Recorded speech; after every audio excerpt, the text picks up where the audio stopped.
Parlour, threading, hair cutting, bleach, facial, skin treatment, दुल्हन makeup, side makeup. हमारे यहाँ branded company के facial उचित रेट पर किए जाते हैं। दुल्हन लहंगा, साइड लहंगा, ज्वेलरी किराए पर दी जाती है और हमारा पता है Namami complex, Kiledar market, Mahavirpura, Lalitpur. Mobile number 8707414900। इस खबर के सह प्रायोजक है paradise collection and suit store, railway station road, Lalitpur.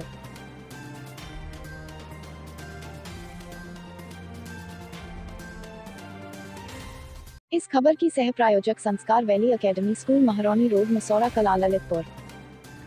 Covid vaccine के अंतर्गत टीकाकरण अभियान जिला अस्पताल ललितपुर में अनवरत जारी है और जिस तरह आप देख रहे हैं, सुन रहे हैं, कोविड कोरोना के जो मरीज बढ़ रहे हैं दिन प्रति जनपद में, उसके ध्यान में रखते हुए शासन की गाइडलाइन दिन प्रतिदिन बदल रही है। उसको ध्यान में रखते हमें उसका परिपालन करना है। कोविड वैक्सीन का आज जिला अस्पताल में लगभग 250 की संख्या से ऊपर पहुंच चुका है। ऐसा महसूस होता है कि लगभग 5 बजे तक ये संख्या 300 से ऊपर हो सकती है, क्योंकि 250 का लक्ष्य है, लेकिन लक्ष्य से ऊपर भी वैक्सीन यहाँ पर टीकाकरण हो रहा है। हम ललितपुर लाइव टीवी के माध्यम से आपको रूबरू करा रहे हैं, विभिन्न लोगों से वैक्सीन के अनुभव साझा कर रहे हैं और उन्हें जानकारी दे रहे हैं कि कोविड वैक्सीन हमें क्या लाभ दे सकती है और हमें अपने आप को कितना सुरक्षित रह सकती है। ललितपुर लाइव टीवी के लिए जिला अस्पताल ललितपुर से मनोज जैन के साथ रवि चुनगी की रखना है। आज ललितपुर जनपद में जिला अस्पताल में कोविड वैक्सीन लग रही है और इसके लिए आप देख सकते हैं ललितपुर लाइव टीवी की विशेष कवरेज। जो कोविड वैक्सीन है, टीकाकरण बूथ है ललितपुर जनपद के जिला हॉस्पिटल में शासन की गाइडलाइन के अंतर्गत पूरी तरह से चल रहा है और इसके लिए हम अपने साथ में जुड़े हुए हैं डॉक्टर अमित चतुर्वेदी, जो जिला अस्पताल के चिकित्सक हैं। मैं उनसे बात करता हूं चतुर्वेदी से। चतुर्वेदी, ये बताएं, कोविड की जो वैक्सीन लग रही है इसके शासन गाइड के अंतर्गत क्या नियम है, क्या कानून है? कोविड-19 वैक्सीन का शुभारंभ जो है 16 जनवरी को किया गया था। उसके बाद में निरंतर हमारे यहाँ वैक्सीनेशन हो रहा है। जो शासन के आदेश हैं, तो अब इस वर्तमान में 45 साल के ऊपर जिनकी उम्र 45 वर्ष हो चुकी है और उसके ऊपर जितने भी लोग हैं, चाहे उनको कोई ब्लड प्रेशर हो या हाइपरटेंशन हो या और कोई डिसीज़ हो, सभी को कोविड वैक्सीन लगाई जा रही है। इसमें दूसरे चरण में क्या अंतर रखा गया है? दूसरे चरण में अंतर ये रखा गया है कि पहले चरण में 45 और 60 वर्ष के जितने लोग थे जिनको कोमॉर्बिडिटी थी, यानी कि ब्लड प्रेशर था या डायबिटीज़ था, केवल हम उन्हीं को कवर कर रहे थे और 60 साल के ऊपर सभी लोगों को कवर कर रहे थे।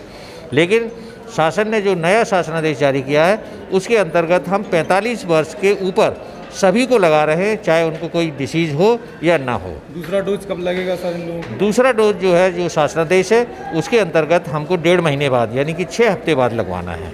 अभी जो आपका वैक्सीनेशन हो रहा है, जो कोरोना के जनपद में गिराफ बढ़ रहे हैं, उसको ध्यान में रखते हुए क्या आपका मानक है, क्या तेज़ी से लोग वैक्सीन लगवा रहे हैं? हमारे जिला अस्पताल में रविवार को छोड़ करके प्रतिदिन वैक्सीनेशन हो रहा है और यहाँ पर लगभग 250 का टारगेट हमको दिया गया है। ये हम लोग टारगेट पूरा भी कर रहे हैं। हमारा जो है 90% टारगेट पूरा हो रहा है प्रतिदिन। और यहाँ पर मैं जनता से अपील करना चाहूँगा कि वैक्सीनेशन होने के उपरांत भी आप ये ना सोचें कि वैक्सीन लग गया है तो हम लापरवाही बरतें। इसमें हमको लापरवाही नहीं बरतना है, ढिलाई नहीं देना है। हमको मास्क लगा करके मार्केट में निकलना है, घर के बाहर निकलना है और साथ में सोशल डिस्टेंसिंग का भी पालन करना है, तभी हम सफल हो पाएंगे। तो जनता से मैं ये अपील करना चाहूँगा कि आप स्वयं आकर के वैक्सीनेशन करवाइए और वैक्सीनेशन करने के उपरांत आप मास्क अवश्य लगाएं। जैसा कि सुनने में आ रहा है, सोशल मीडिया से जानकारी मिल रही है कि वैक्सीन लगाने के बाद बुखार आना, उल्टी होना, चक्कर आना, थकान होना, इस तरह के सिम्टम्स होते हैं, तो वो कोविड वैक्सीन लगाने वाला व्यक्ति क्या करे? ऐसा है कि कोई भी वैक्सीन हो, चाहे वो कोविड वैक्सीन हो या हमारी BCG वैक्सीन हो जो बच्चों में लगती है, मीजल्स की वैक्सीन हो, रूबेला हो, कोई भी वैक्सीन हो, उसके बाद में हमारा जो शरीर है उसको एडॉप्ट करने में थोड़ा सा समय लेता है और आपस में एंटीजन एंटीबॉडी का रिएक्शन होता है, तो उसकी वजह से कभी कभी फीवर आ जाता है या हल्के से चक्कर आ सकते हैं या शरीर में कमजोरी महसूस हो सकती है। तो उसके लिए हमें डरना नहीं है। ये नहीं सोचना है कि हमको बुखार आ गया है इसलिए हम दूसरों को ये कहें कि वैक्सीन मत लगवाएं।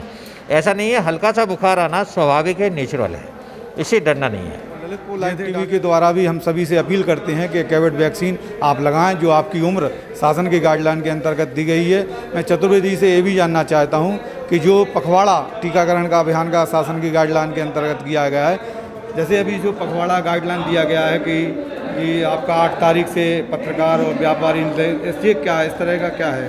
क्या मैं ये जानना चाहता हूँ, जो मानक दिए गए उसके विपरीत कोई अगर मरीज आता है तो क्या उसको वैक्सीन नहीं लगेगी? नहीं, ऐसा है, देखिए, जब शासनादेश है कि हमको 45 वर्ष के ऊपर लगाना है, यदि हमारे पास कोई 40 वर्ष का व्यक्ति आता है, भले ही वो कोई भी किसी कैटेगरी का हो, तो हम उसको वैक्सीन नहीं लगाएंगे।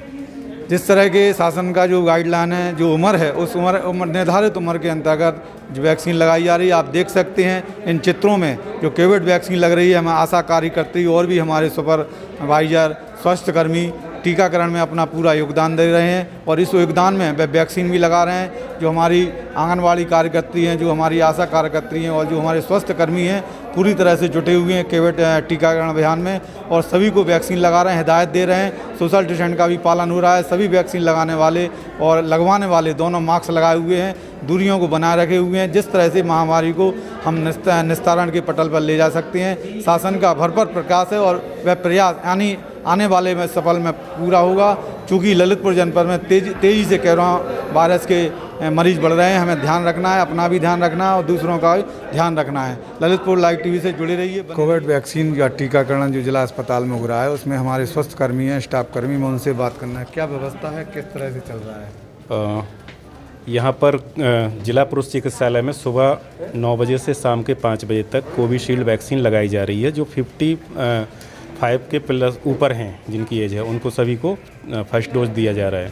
इसके बीच में इसका सेकंड डोज जो दिया जाएगा उसके 42 दिन बाद दिया जाएगा। और व्यवस्था में यहाँ पे हमारा एक ये वेरीफायर रूम है, वेरीफायर कमेटी बैठी हुई है जो आके आधार कार्ड देखती है, उनको एक फॉर्म कार्ड बनाने को देते हैं। फिर उसके बाद वो वेटिंग एरिया हमारा ये है, वेटिंग एरिया में उनको 5 मिनट से 10 मिनट तक एक व्यक्ति का रजिस्ट्रेशन में टाइम लगता है। फिर पोर्टल पर अपलोड होने के बाद जहाँ हमारा वैक्सीनेशन रूम है वहाँ पे 2 ANM बैठी हुई हैं और दोनों ANM के माध्यम से एक ANM वहाँ पे वेरीफाई करती है और एक ANM वैक्सीन टीका लगाती है। उसके बाद हमारा एक दूसरा ऑब्जर्वेशन एरिया है जहाँ पे हम लोग उनको आधा घंटे बैठने के लिए कहते हैं। तो प्रत्येक व्यक्ति को टीका लगवाने के लिए हमारा ये वो है कि सब लोग समय से आएँ और यहाँ पर अपनी बारी का इंतज़ार करें। यहाँ पे जो टीकाकरण के जो कर्मी हैं, जो यहाँ पे सेवाएं दे रहे हैं अपनी, उनके द्वारा बताए गए नियमों के साथ अपनी बारी का इंतज़ार करें ताकि यहाँ पर कोई भी सेशन हमारा प्रभावित ना हो। जैसा कि अभी तेज़ी से ग्राफ बढ़ रहा है वायरस का पॉजिटिव का, ऐसे में कोविड के वैक्सीन के मरीज कितने क्या आ रहे हैं, अधिक आ रहे हैं क्या? नहीं, यहाँ पे तो वैक्सीन लगवाने के लिए लोग आ रहे हैं और जो पॉजिटिव केस निकल रहे हैं वो आइसोलेशन वाले देंगे रिपोर्ट। पॉजिटिव केस निकलने के कारण यहाँ पर कोविड वैक्सीन की जी बिल्कुल संख्या बढ़ी है। जैसे ही हमारे यहाँ पे जब जहाँ तक सुनने में आया कि मतलब जो न्यूज़ में ये आ रहा है कि कोरोना वायरस ज़्यादा हो रहा है तो लोग ज़्यादा उससे प्रभावित होकर ज़्यादा आ रहे हैं वैक्सीन लगवाने के लिए। कल कितने लोगों ने कोविड वैक्सीन लगवाई? कल हमारे यहाँ पे जिला पुरुष चिकित्सालय में 355 लोगों ने कोविड वैक्सीन लगवाई। आज का अभी हमारे पास में 200 के लगभग आंकड़ा हो चुका है और शाम तक हमारे पास में 100-150 और हो जाएंगे। हमारे साथ जुड़े हैं कुछ पेंशनधारी स्टाफ कर्मी, हम उनसे बात। आपने कोविड वैक्सीन लगाई क्या? जी हाँ, मैंने लगवाई है। मुझे कोई ऐसी स्थिति खराब नहीं लग रही। उन्होंने कहा 30 मिनट इंतज़ार करिए, हम वहाँ बैठे हैं। अभी हमें 1:30 बजे लगाई थी, 2 बजे तक हम इंतज़ार कर रहे हैं। अभी कोई संदेश देना चाहते हैं? हम ये चाहते हैं कि ये शासन की जो नीति है जो बहुत अच्छी है। हम इस समय 67 साल क्रॉस हो गए हैं और हम अपनी पत्नी को भी लाए हैं, दोनों जनों ने लगवा ली है। हमें यही चाहते हैं कि किसी को कोई नुकसान नहीं होगा। विधायक जी, आप यहाँ पर आए हैं तो क्या वैक्सीन लगवाने आए हैं? हाँ, वैक्सीन लगवाने आए। तो आप अपने क्षेत्रवासियों को क्या संदेश देना चाहते हैं इस वैक्सीन के संबंध में? अब देखिए, गवर्नमेंट की स्कीम है और ये जो महामारी है इससे बचने के लिए जो भी सरकार द्वारा कदम उठाए गए हैं उसका जनता को लाभ लेना चाहिए। हमारे साथ थे पूर्व विधायक फिरन लाल जी अहरवार, महरौनी विधानसभा क्षेत्र से। इन्होंने कहना है कि हमें जनता को जागरूक रखना है, खुद को बचाना है और दूसरों को बचाना है। इसके अंतर्गत शासन की गाइडलाइन का पालन करना है। जुड़े रहिए, बने रहिए Lalitpur live TV.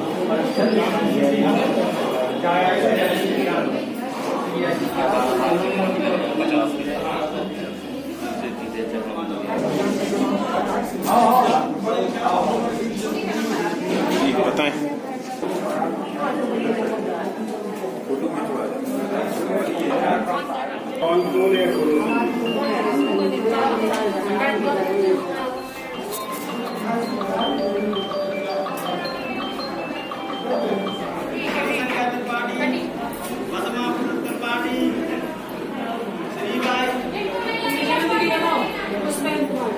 Subscribe now and press the bell icon.